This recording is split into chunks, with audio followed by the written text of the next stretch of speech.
도대체 어떤 곳일까요? 천국이 궁금하지 않습니까? 천국은 도대체 어느 곳입니까? 어떤 곳일까요? 여러분 천국 가고 싶으십니까? 천국 가고 싶으십니까? 지옥 가고 싶으십니까? 이건 만민이 공통된 말이에요. 교회를 잘 다니지 않는 사람에게도 물어봐도요, 천국 가고 싶다고 말해요. 여러분 천국 가고 싶으세요? 지옥 가고 싶으세요? 천국 가고요. 할렐루야. 그럼 그 천국은 도대체 어떤 곳일까? 그 중에는요, 천국에 갔다 왔다, 천국을 보았다라고 말하는 사람들이 종종 이렇게 나타나게 되죠. 그런 사람들이 말하는 그 천국의 배경이 오늘 본문의 말씀이라고 그렇게 말할 수 있어요. 천국에 갔더니 금길이 막 옆에가 뭐가 번쩍번쩍 빛나고 말로 형언할 수 없는 그렇게 아름다운 곳이다, 그렇게들 이야기해요. 그래서 오늘 본문이 바로 그렇게 천국을 갔다 왔다, 천국을 보았다라고 말하는 사람들의 그 말에 등장하는 배경이 바로 오늘 본문이지 않나 하는 생각을 갖게 돼요. 그렇다면 정말 천국은 그렇게 천국을 보았다라고 말하는 사람들이 말하는 것처럼 그런 곳인가? 그렇지 않다. 우리는 알지 못한다. 그러나 오늘 성경에 보니까 천국은 이러한 모양일 것이다 라고 그렇게 우리가 추측할 수 있고, 또 우리는 이런 나라를 사모하고 살아간다라고 그렇게 말씀드릴 수 있습니다. 자, 오늘 천사가 요한에게 보여준 것은요, 거룩한 성 새 예루살렘입니다. 그렇다면 새 예루살렘이란 무엇일까? 오늘 본문을 보면 새 예루살렘은 그리스도의 신부, 곧 어린 양의 아내로서 궁극적으로 교회 공동체를 말하는 것이다 라고 그렇게 말씀드릴 수 있습니다. 여러분 지금 이 시대는 영적으로 깨어 있어야 되는 시대입니다. 그럼에도 불구하고 교회의 영광에 대해서 무지하게 살아가는 사람들이 많습니다. 아울러 교회에 대해서 무관심한 성도들이 참 많다라는 거예요. 교회 중심의 신앙이 우리에게는 필요해요. 그런데 요즘 교회 중심의 신앙보다는 자기 중심적 신앙을 하는 사람들이 많아요. 그래서 이제 코로나를 거치면서 많은 이 땅에 가난한 성도들이 많이 늘어나고 있어요. 가난한 성도가 어떤 성도일까요? 가난한 성도가 어떤 성도예요? 거꾸로 하면, 가난한 거꾸로 하면 안 나가 성도들이 늘어나고 있다는 거예요. 어디를 안 나가요? 교회를 안 나간다. 교회를 안 나간 성도들이 많아요. 그래서 우리는 그런 성도들을, 신앙은 있지만 교회 생활을 하지 않는 사람들을 우리는 보통 가난한 성도다 그렇게 불러요. 그들은 이런 교회 공동체의 의미를 깨닫지 못하는 거예요. 그래서 개인 집에서 TV 켜놓고 얼마든지 내가 원하는 목사님 주제 설교를 들을 수 있어요. 그리고 또 내가 아는 사람 선교사에게 또 교회 온라인으로 헌금도 보내고, 그게 요즘은 일반화가 되어 있는 것 같아요. 그게 과연 온전한 신앙이라고 말할 수 있을까? 저는요, 한 60% 신앙이다 그렇게 말하고 싶어요. 하나님은 이 땅에 교회라고 하는 이 공간을 세워주셨어요. 이 교회가 어떤 곳이냐? 천국의 모형인 거예요. 우리가 천국이 어떤 곳이냐라고 할 때 우리 교회다라고 말할 수 있어야 됩니다. 왜 아멘 안 하십니까? 천국이 어떤 곳입니까? 그래요. 천국이 어떤 곳이냐라고 말할 때 우리 교회다라고 우리는 말할 수 있어야 돼요. 왜요? 교회는 천국의 모형이에요. 교회 안에 사랑이 있고 용서가 있고 이해가 있고 남의 허물을 덮어주고 슬픔이 있는 자가 위로를 받고 또 삶에 희망이 없는 자들이 소망을 갖고 낙심한 자가 새로운 힘을 얻는 곳이 교회, 천국 아니겠습니까? 그런데 그러한 교회 공동체를 우리가 무관심한다? 이것은요 100% 신앙인이 될 수 없어요. 오늘 하나님께서 천사를 통해서 사도 요한에게 보여준 그 환상은, 그 새 예루살렘은 궁극적으로 교회 공동체라는 거예요. 그래서 우리는 이 교회 공동체를 통해서 하나님의 나라 천국을 지금 간접적으로 경험하며 살아가는 것입니다. 여러분 경험하고 있으시죠? 그런데 이 교회가 맨 싸우고 다툼이 나고 그냥 이간질하고 분열되고 그러면 그게 천국이라고 말할 수 있습니까? 우리는 교회는 바로 하나님의 그 천국의 작은 모형이다라고 말할 수 있습니다. 그런 의미에서 우리 교회는 하나님의 영광이 지금 임하고 있습니까? 하나님의 영광이 머무는 교회, 그 영광 속에서 행복하게 신앙생활을 해 나아가는 우리 교회, 간전제일교회가 될 수 있기를 주님의 이름으로 축원합니다. 우리 교회를 통해서 우리는 진짜 행복이 뭔가를 깨달아야 됩니다. 그 행복을 줄 수 있는 교회가 되어야 됩니다. 그래서 교회 문만 넘어서도, 문턱만 넘어서도 행복하다, 막 행복이 그냥 막 쏟아져야 돼, 우리 삶 속에. 그러니 여러분이 행복한 교회를 그냥 지나치기만 하시렵니까? 제가 다 모르는지 알죠? 창문 사이로 다 봐요. 누가 지나가는가, 어떤 분이 이거 끌고 지나가는가 다 봐요. 그런데 교회는 안 들어와. 왜 교회를 안 들어오시는 거예요? 아무리 급하더라도, 농협 가는 게 급하더라도 여러분, 천국 가는 것보다 급한 일이 어디가 있어요? 지나가시다가 교회 잠깐 들리셔서 잠깐 앉아서 기도하고 가는 거 얼마나 아름답습니까? 예? 제가 다 보고 있습니다. 누가 지나가는지. 그냥 지나만 가, 지나만. 막 네 발 타고 막 신나게 지나가시더만 막 머리빨을 날리고 막 머리 쓰고 막 머플러를 날리면서 이렇게 지나가시기만 해. 잠깐 교회 들렸다가 이곳에 작은 천국을 오늘도 누리고 그 천국을 누리는 그 행복을 가지고 하루를 살아간다면 얼마나 하루가 행복하고 복되겠습니까? 이 복을 거둬 차지 마시기 바랍니다. 내일부터 제가 다시 한번 또 보렵니다. 어떤 분이 교회를 들었다 가시는가? 교회는 작은 행복이에요. 그러므로 우리는 이 교회를 통해서 그 하나님의 영광을 맛볼 수 있어야 되고, 날마다 하나님의 영광이 머무는 우리 교회가 될 수 있어야 되는 것입니다. 자, 그렇다면 영광스러운 교회는 어떤 모습일까? 영광스러운 교회의 모습, 오늘 본문을 통해서 우리가 함께 또 나눠보기를 원합니다. 첫째는요, 하나님의 거룩이 있는 곳, 하나님의 거룩하심이 있는 교회가 영광스러운 교회인 것입니다. 9절 말씀을 우리 같이 한번 읽어봅니다. 같이 9절 시작. 7 대접을 가지고 마지막 7 재앙을 담은 7 천사 중 하나가 나와서 내게 말하여 이르되 이리 오라, 내가 곧 어린 양의 아내를 내게 보이리라 하고. 자, 천사는 요한계시록 17장 1절에서 심판을 받을 큰 음녀를 소개해 있습니다. 근데 그것과 달리 오늘 본문에서는 어린 양의 아내인 신부를 지금 소개하고 있습니다. 자, 큰 음녀는 땅에 속하여서 심판을 받을 대상인 반면에 오늘 소개되고 있는 어린 양의 아내는 하늘에서 내려오며 하나님의 축복을 받으며 하나님과 함께 거할 귀하고 정결한 존재로 소개되고 있다는 것입니다. 여러분, 신부의 아름다움이란 비싸게 외모를 가꾸고 화려한 드레스를 입어서가 아니에요. 어제 이제 아는 목사님 아들이 결혼식이 있어서 이제 예식장 다녀왔는데요. 그 예식장이 얼마나 큰지요.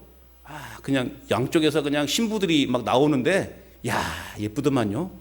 자, 그냥 드레스 입혀놓고 얼굴 이렇게 막 하면요, 다 예뻐 보여요. 그죠?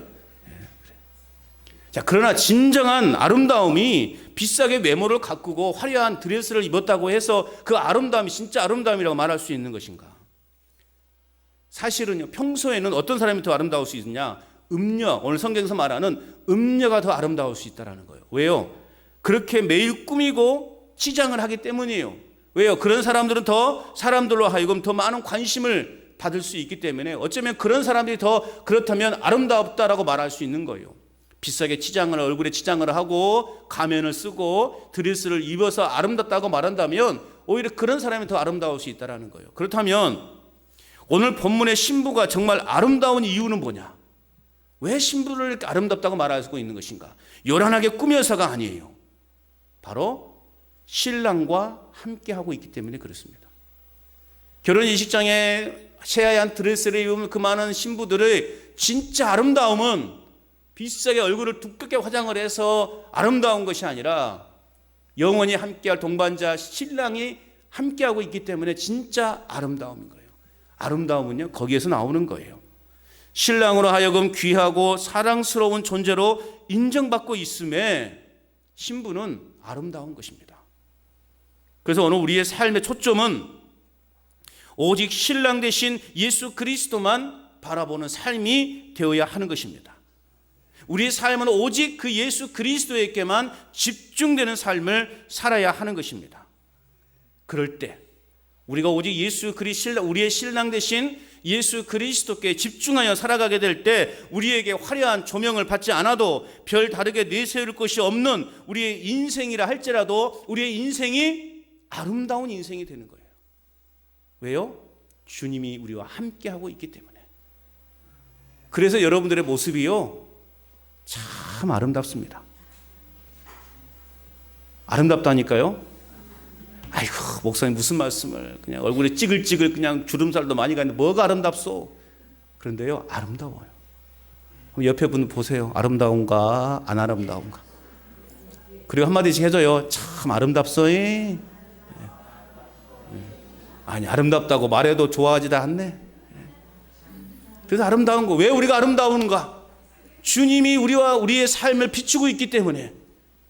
세상에 그 화려한 조명이 우리를 비추지 않고 있다 할지라도 내 얼굴은 지금 막 쭈글쭈글 그렇게 주름이 막 잡혀 있고 나도 과거에는 한 미모 했는데 지금은 이게 뭐냐 그렇게 낙심하고 있다 할지라도 낙심하지 말아야 될 것은 그 주님의 그 영광스러운 조명이 우리를 비추고 있기 때문에, 우리를 주목하고 있기 때문에 우리의 삶이 아름다운 거예요. 할렐루야. 여러분 아름답습니다. 거짓말이 아니라니까요. 제가 여러분들 거짓말 하겠습니까? 그냥 아름답다 하면 그러면 아름다운 거구나 생각하면 돼. 그에 대해서 반론을 제기하지 마십시오. 여러분은 아름답습니다. 그래도 끝까지 안 믿으시는 분이 있네. 그럼 그렇게 그냥 아름답지 않게 사십시오. 그러나 어쨌든 누가 뭐래도 여러분들은 아름답습니다. 우리의 삶에 주님의 그 화려한 조명이 우리를 비추고 있기 때문에. 여러분 어떤 조명을 쓰느냐에 따라서 여러분 사람이 달리 보여요. 그래서 사진 찍는 사람들이, 촬영하는 사람들이 가장 중요하게 생각하는 것은 조명이거든요. 그래서 우리가 뭐라고 말합니까? 보통 뭐라고 말하죠? 그렇죠. 저거 조명빨이다. 그렇게 말하는 경우도 있어요. 어제 이렇게 뷔페 음식을 갔는데요. 결혼식 마치고 뷔페 음식 가면요 보기 다 먹음직스럽잖아요. 그죠? 왜 그랬습니까? 조명을 딱 쓰니까 음식이 굉장히 맛있어 보여요. 그래서 먹어보니까 별 볼 일 없더만요. 그래요. 아무튼 어떤 조명을 쓰느냐에 따라서요 우리의 삶의 모습이 달라 보여요. 그런데 우리는 세상에서 비교할 수 없는 그 주님의 화려한 조명이 우리를 비추고 있으니, 그 하나님의 영광의 빛이 우리를 비추고 있으니 우리는 다 아름다운 사람이 되는 거예요. 우리의 삶이 아름다운 삶이 되는 것입니다. 그래서 우리가 선포하지 않습니까? 뭐라고 선포합니까? 빛이 있으라 선포하는 것 아니겠어요? 할렐루야. 계속해서 오늘 요한은 10절 말씀에 보면 성령의 인도하심으로 크고 높은 산으로 올라가게 됩니다. 그래서 하늘로부터 내려오는 거룩한 성 새 예루살렘을 목격하게 됩니다. 아까 말씀드렸던 요한계시록 17장에서 요한은 성령에 이끌려서 어디로 가냐? 광야로 가요. 광야에서 뭘 보느냐? 심판받을 큰 바벨론 성을 보게 됩니다. 그런데 오늘 본문에서는 높은 산으로 이끌려 올라가서 거룩한 성 예루살렘을 오늘 사도 요한은 보게 되는 것입니다.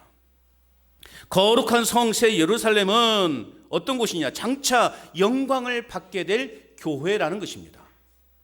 이는 인간의 노력으로 의해서 세워진 것이 아니라 하나님께로부터 비롯된 것이다 라고 하는 말씀이에요. 이는 곧 하나님의 영광이 두르고 있는 그 영광스러운 교회의 승리한 교회의 모습을 오늘 우리에게 보여주고 있습니다. 교회는 궁극적으로 승리할 것입니다. 저와 여러분들은 궁극적으로 승리한 삶을 살게 될 것입니다. 우리는 이미 승리한 싸움을 지금 싸우고 있는 거예요. 그러니까 여유가 있는 것이죠. 그러니까 여유가 있는 거예요. 교회가 그리스도의 통치를 받게 될 때, 그리고 그리스도와의 완전한 연합을 통해서 이 땅에 거룩한 어린 양의 신부로 존재하는 것입니다. 예수 그리스도가 교회의 머리가 되시고 교회는 그분의 몸으로서 그분과 연합되어진 교회. 그러므로 오늘날 교회가 교회로서의 본질을 놓치지 말아야 되는 것입니다. 거룩한 어린 양의 신부로서의 교회의 역할을 잘 감당해야 되는 것입니다. 교회의 주인은 누굽니까? 예수 그리스도이신 것입니다. 그 교회를 개척한 목사가 그 교회 주인이 아닌 거예요. 그 교회를 오랫동안 섬겼던 장로님이 그 교회 주인이 아닌 거예요. 교회의 주인은 오직 예수 그리스도가 되신 겁니다. 뿐만 아니라 교회로서의 정체성과 거룩함을 회복하는 교회가 되어야 하는 것입니다. 보석과 같이 반짝반짝 빛나는 생동감이 넘치는 그러한 우리 간전 제일교회가 될 수 있기를 축복합니다. 또 저와 여러분의 삶이 될 수 있기를 주님의 이름으로 축복합니다. 어린 양 되시는 예수 그리스도의 통치를 받게 될 때 이 땅에서 우리는 거룩한 어린 양의 신부로 살아가게 되는 복된 삶을 누리게 될 거예요. 그런 삶에 화려한 하나님의 그 빛이, 영광의 빛이 비추게 될 것입니다. 그러한 복된 인생이 되시기를 축복합니다. 그래서 영광스러운 교회는 어떤 것이냐? 하나님의 거룩이 있는 곳입니다. 또한 두 번째 영광스러운 교회는 어떤 모습인가? 하나님의 복음, 하나님이 복음에 있는 곳, 하나님의 복음이 있는 곳. 그게 바로 교회의 영광스러운 교회의 모습입니다. 오늘 11절에서 21절까지의 말씀은요, 새 예루살렘과 영광스러움, 새 예루살렘의 영광스러움, 그리고 새 예루살렘의 어떤 외적인 아름다운 모습을 보여주고 있습니다. 11절 말씀을 같이 읽어보겠습니다. 11절 시작. 하나님의 영광이 있어 그 성의 빛이 지극히 귀한 보석 같고 벽옥과 수정같이 막더라. 여러분, 새 예루살렘이 아름다운 이유가 뭐냐라고 할 때 또 어느 날 교회와 아까 제가 여러분들을 뭐라고 말했어요? 아름답다고 말씀드렸잖아요. 벌써 잊어버렸어요? 참 빠르기도 하시지. 몇 분이라도 벌써 잊어버렸을까? 예. 자, 새 예루살렘이 아름다운 이유, 그리고 우리 교회와 여러분들이 아름다운 이유, 아름답고 귀한 이유가 뭐냐라고 할 때 그것은 바로 하나님이 그곳에 계시기 때문이에요. 하나님이 우리 교회 그리고 저와 여러분들 가운데 함께 하시기 때문에 우리의 교회가 아름다운 것이고 귀한 것이고 여러분 한 분 한 분이 아름답고 여러분 한 분 한 분이 귀한 존재인 것입니다. 하나님이 함께 하시니. 그러니 하나님의 영광에 떠나버린 교회는 아름다운 곳이 될 수 없는 거예요. 하나님의 영광이라는 말은요, 하나님의 임재를 나타내는 거예요. 하나님의 임재가 있기에 우리 교회가 행복한 교회가 되는 것이고 우리 교회가 아름다운 교회가 되는 것입니다. 하나님의 영광이 임하고 하나님의 임재가 있기 때문에 그 성은 보석과 같이 빛나고 아름다운 것입니다. 우리 교회와 저와 여러분들이 그래서 보석같이 귀하고 아름다운 존재들인 거예요. 스스로를 그렇게 인정하십시오. 예? 나는 보석같이 귀하고 아름다운 존재다. 시작. 잊어버렸어 말하다가, 그죠? 나는 보석같이 귀하고 아름다운 존재다. 내 스스로가 인정을 해도 왜? 내 안에 하나님의 임재하고 계시니, 내 안에 하나님이 계시니 우리는 그런 존재가 되는 것입니다. 계속해서 새 예루살렘의 기본 건축물이 오늘 본문을 통해서 소개되고 있습니다. 새 예루살렘은요, 사방으로 12개의 문이 있습니다. 그 12문은 12천사에 의해서 철저하게 출입이 통제되고 있다는 거죠. 오늘 12절의 말씀에 보면 그 문들 위에 12지파의 이름들이 있다. 또 13절 14절 말씀에 보니까 새 예루살렘 성의 12문은 동서남북에 각각 3개씩 있고 성곽에는 12기초석이 있고 그 위에는 어린 양의 12사도의 12이름이 있다. 그렇게 말하고 있어요. 그런데 중요한 것은 그 문은 항상 닫지 않고 열려 있다.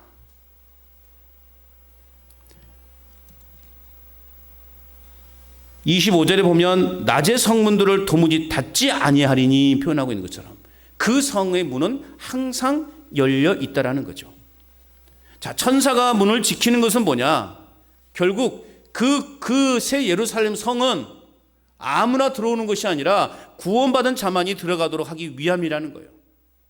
즉 하나님의 나라는 어떤 민족, 어떤 나라 사람이라도 복음으로 구원받은 자는 누구나 다 들어올 수 있다라고 하는 것입니다. 하나님의 영광은 복음이 있는 곳이에요. 그렇기 때문에 교회는 어떤 곳이 되어야 되느냐? 어떤 사람이라도 포용할 수 있는 곳이 되어야 됩니다. 오늘 저와 여러분들은 그래서 빛의 자녀들처럼 살아가야 되는 것입니다. 여러분들이 거하는 곳곳에서 빛을 발해야 돼요. 빛을 쫙 발할 때 사람들이 그 빛을 보고 교회로 오게 되는 거예요. 할렐루야. 여러분은 빛의 용사가 되어야 됩니다. 빛의 자녀들로 살아가셔야 돼요. 어떤 빛을 발해야 됩니까? 예수 생명의 빛을 비추어야 되는 것입니다. 그럴 때 여러분의 모습을 통해서 많은 영혼들이 교회를 통해서 교회의 그 영광스러움을 맛보게 될 거라는 것입니다. 또 15절에 말씀해 보니까 천사가 금 갈대 자를 가지고 성과 그 문들과 성곽을 측량하려고 합니다. 그 측량을 해보니 그 새 예루살렘의 수치가 어떻게 되느냐? 12,000 스타디온이다 그렇게 말하고 있어요. 스타디온 12,000 스타디온. 1스타디온이 어느 정도 되느냐? 1스타디온이요 192m입니다. 1스타디온이. 그러면 12,000 스타디온 그러면 약 한 2,304km 정도 됩니다. 여러분 2,300km 정도면 어느 정도 될까요? 여기서 서울까지가 한 300km 정도 된다고 하면 어떻게 환산할 수 없겠죠. 2,304km.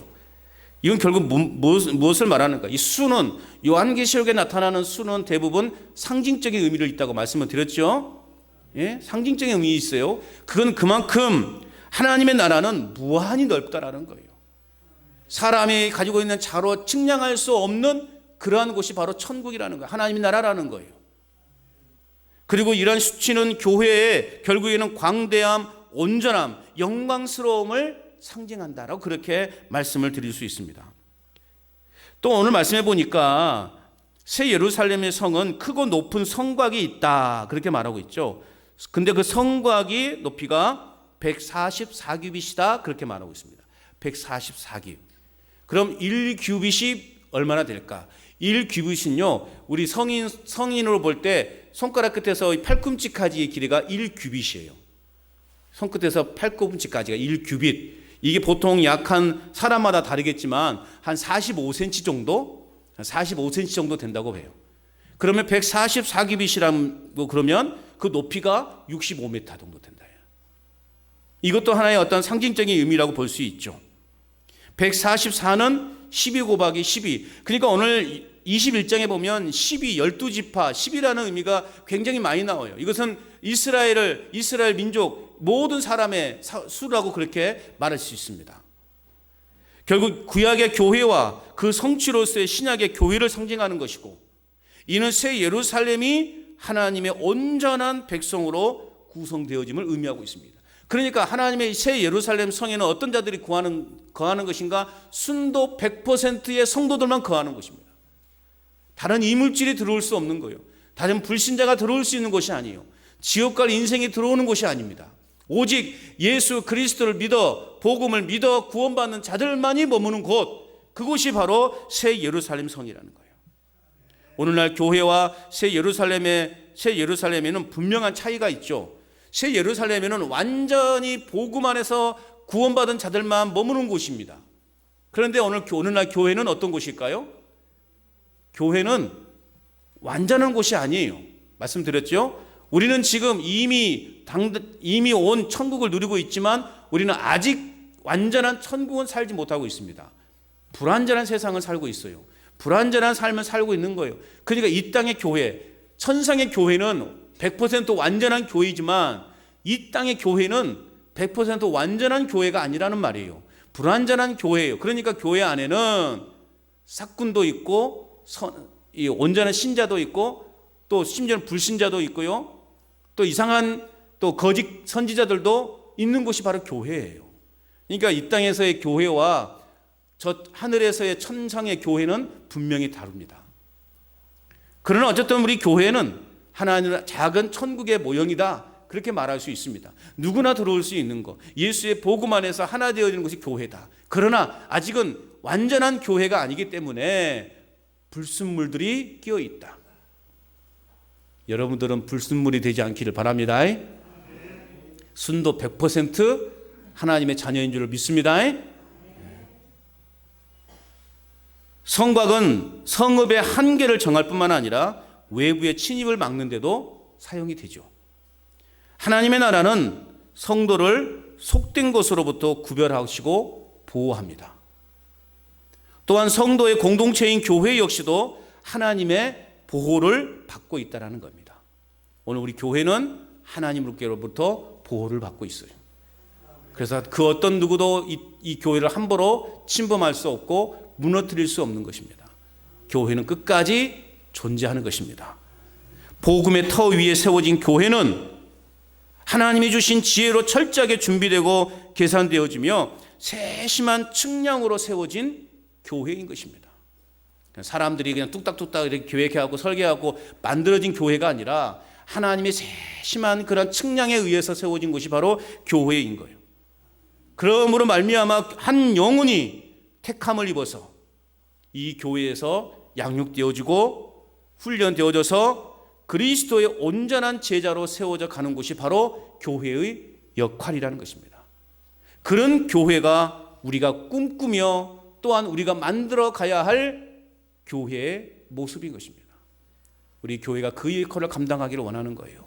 한 영혼이 이 교회에서 훈련받고 양육받아서 그리스도의 제자로 세워져 가는 것. 그래서 세상 속으로 파송되어지는 것. 이게 교회의 바른 역할인 거예요. 그저 모여서 그냥 잡담이나 하고 모여서 그냥 음식이나 먹고 그런 교회가 아니라 그건 하나의 그냥 도구에 불과하는 거예요. 진정한 교회의 역할은 뭐냐? 한 영혼이 이 교회를 통해서 훈련되어지고 양육되어져서 그리스도의 제자로 세워짐으로 말미암아 그 제자가 세상으로 파송되어져 가는 거. 그래서 여러분들은 매주 파송을 받는 거예요. 그래서 진짜 예배는 축도 이후에 교회 문 밖에 나가는 순간 진짜 예배가 되는 거예요. 그럼 지금 이 시간은 뭐예요? 훈련되어지고 재충전되어지는 시간인 거예요. 일주일 동안 얼마나 힘들게 여러분 살아오셨습니까? 다 지쳐있고 총알도 다 이제 소멸되어 버렸고 몸도 지쳐있고 그런 우리가 오늘 이 예배를 통해서 하나님의 그 충만한 임재를 영광을 막 경험해서 실탄도 장정하고 내 심체 내 낙심되어 있는 영혼의 육신도 새 힘을 얻고 다시 용기를 얻어서 으쌰으쌰해서 그래서 우리가 세상으로 다시 힘차게 발걸음을 내디디면서 우리는 세상의 빛의 자녀로서 살아가는 것. 여러분 이게 교회의 모습이고 성도의 모습인 겁니다. 이런 모습이 회복되어지기를 소망합니다. 자, 계속해서 18절에서 21절 말씀해 보면 이제 보석으로 빛나고 있는 새 예루살렘의 모습을 봅니다. 18절부터 보면은요, 정말 이름도 처음 들어본 5만 가지의 보석이 다 있습니다. 여러분 이 중에 여러분들 몇 가지나 갖고 계십니까? 혹시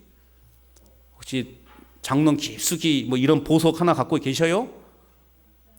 없어요? 하나님께서 이런 보석을 주실 줄로 믿습니다. 아무튼 아름다운 보석으로 빛나는 새 예루살렘. 이 본문이 배경이 천국을 내가 보았다, 내가 천국을 갔다 왔다라고 말하는 사람들의 배경이 바로 이 본문이에요. 이 내용이에요. 아름답게 좀 온갖 보석으로 치장된. 그런데 진정한 천국은 어떤 것인가? 보석이 되지 않는 곳. 그것이 진정한 천국이다. 오늘 말씀 읽은 것처럼 여러분 보석이 돌같이 여겨지는 곳이 바로 천국인 거예요. 여러분 이 땅에서 보석 그러니까 너무 여러분 부러워하지 마세요. 어쨌든 가끔씩 마을에 가면 어떤 어르신이 자꾸 이마에 손을 얹어요. 머리를 쓰다듬고 이마에 손을 막 얹어. 아유 가려. 왜 그래? 이게 뭐가 큰 것이 있거든. 이렇게 막 초록색 그게 있고 거기서 누가 그게 뭐냐고 그러면 그때서야 이제 나는 필요 없다고 했는데 그놈의 큰아들이 이걸 막 사줬네 막 그러면서 막 자랑을 해. 그러면 또 이제 부러워가지고 또 집에 가가지고 야야 옆집에 누구는 아들이 초록색 빈짝반짝 빛나는 거 사줬다고 그러더라. 나는 다 그거 필요 없더라. 나는 그거 별로 부럽지 않더라. 그렇게 말하죠. 그건 뭘 의미하는 거예요? 너도 사줘 이놈아. 그런 의미 아니겠어요? 여러분, 이 땅에서 그런 보석 부러워하지 마세요. 왜요?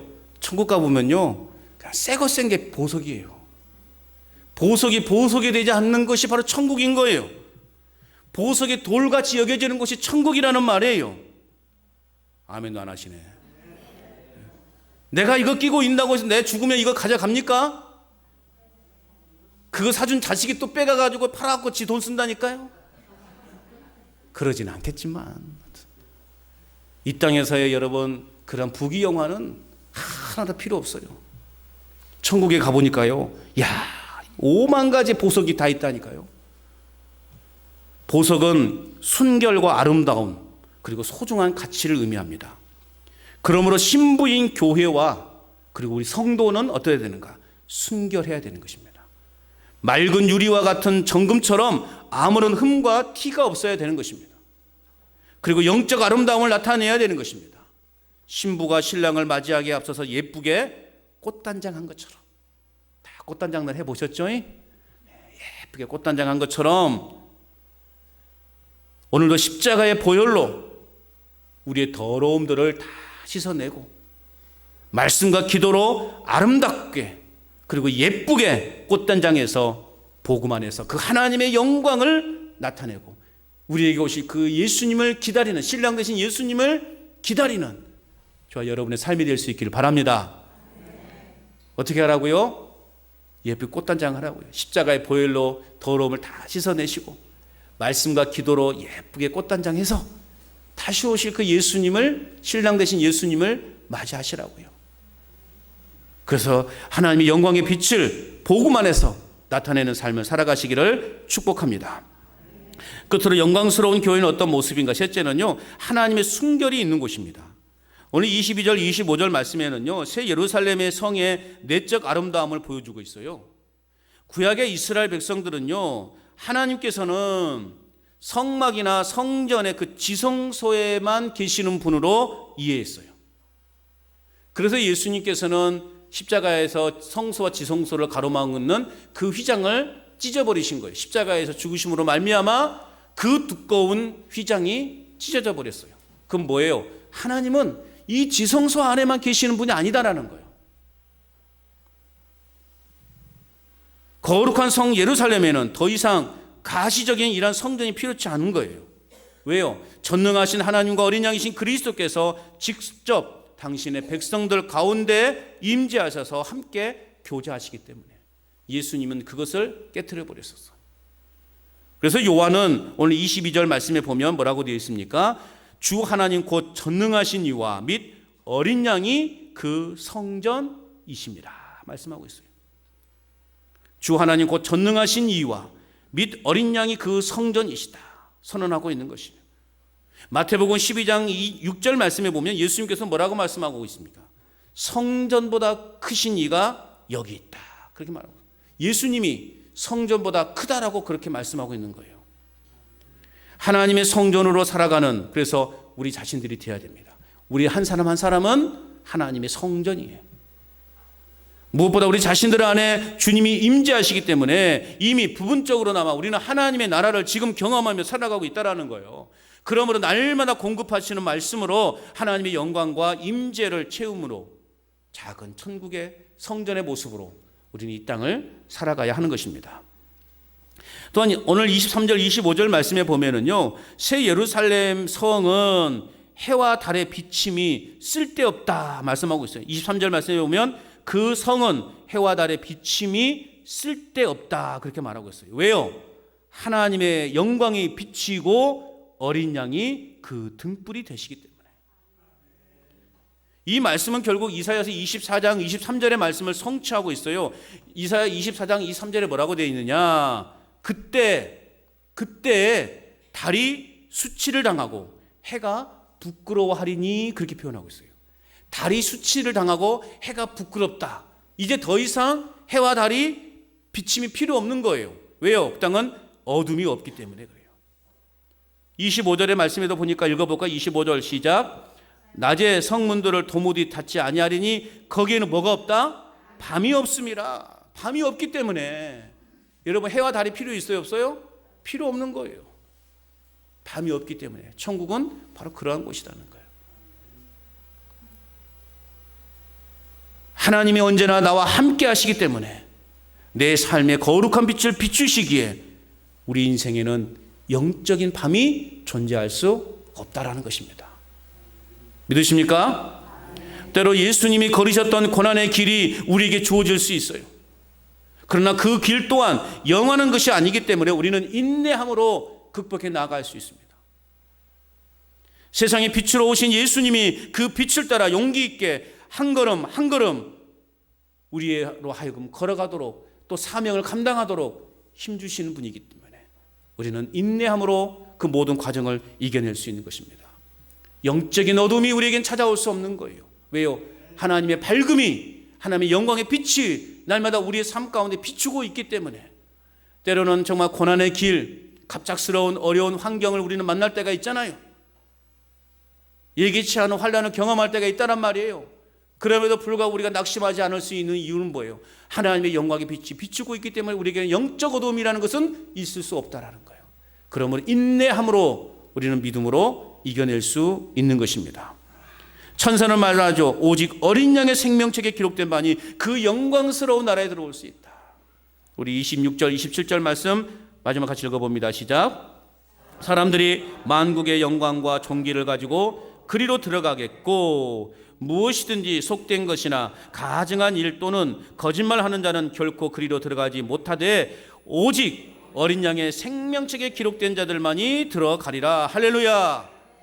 저와 여러분들만이 들어갈 수 있는 곳, 그 새 예루살렘 성, 그 하나님의 나라 천국을 우리는 소망 중에 바라보며 살아갈 수 있게 되는 것입니다.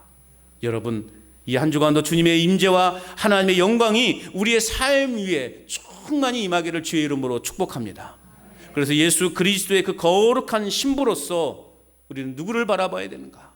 하나님의 영광을 바라보고 또한 주님의 임재 가운데 살아가는 우리 한 사람 한 사람이 영광스러운 교회라는 사실을 여러분 잊지 마시기를 바랍니다. 그래서 우리는 세상 가운데에서 뭘 비춰야 되는가? 생명의 빛을 비춤으로 말미암아 우리가 거하는 곳에서 선한 믿음의 영향력, 영적 영향력을 나타내며 살아갈 때 많은 영혼들이 그 생명의 빛 가운데로 나오게 되는 역사가 일어나게 될 것입니다. 우리는 이미 이긴 싸움, 승리한 싸움을 싸우고 있다는 사실을 믿으시고 이 한 주간도 우리의 영광의 빛이 비추는 그 예수님과 더불어 승리하고 그 영광의 하나님을 날마다 찬송하는 저와 여러분의 삶이 될 수 있기를 주님의 이름으로 축원합니다.